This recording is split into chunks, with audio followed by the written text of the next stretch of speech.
ប្រតិបត្តិព័ត៌មានកម្ពស់ទឹកសម្រាប់ថ្ងៃទី12ខែកុម្ភៈឆ្នាំ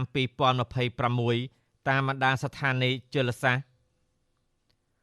ទន្លេមេគង្គស្ទឹងត្រែងថ្ងៃនេះទឹកមានកម្ពស់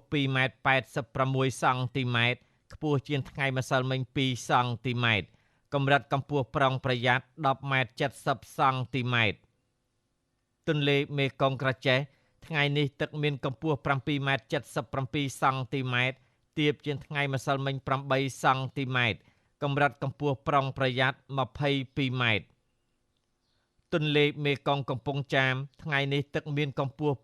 2.90 សង់ទីម៉ែត្រទាបជាងថ្ងៃម្សិលមិញ 4 សង់ទីម៉ែត្រកម្រិតកម្ពស់ប្រុងប្រយ័ត្ន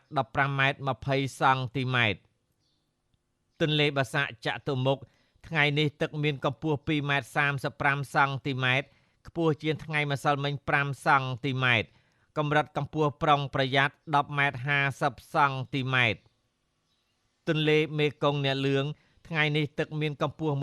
1.82 សង់ទីម៉ែត្រខ្ពស់ជាងថ្ងៃម្សិលមិញ 8 សង់ទីម៉ែត្រកម្រិតកម្ពស់ប្រុងប្រយ័ត្ន 7.50 សង់ទីម៉ែត្រ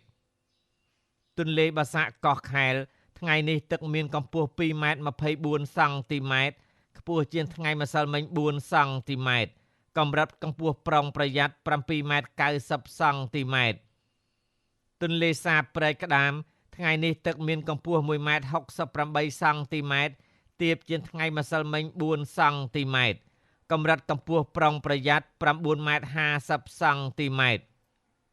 បឹងទន្លេសាបកំពង់ហ្លួងថ្ងៃនេះទឹកមានកម្ពស់ 2.35 សង់ទីម៉ែត្រទាបជាងថ្ងៃម្សិលមិញ 1 សង់ទីម៉ែត្រសូមជម្រាបជូនថាស្ថានីយជលសាស្ត្រទន្លេមេគង្គទន្លេសាបនិងទន្លេបាសាក់ទឹកបាននឹងកំពុងឡើងនិងស្រកបន្តិចបន្តួច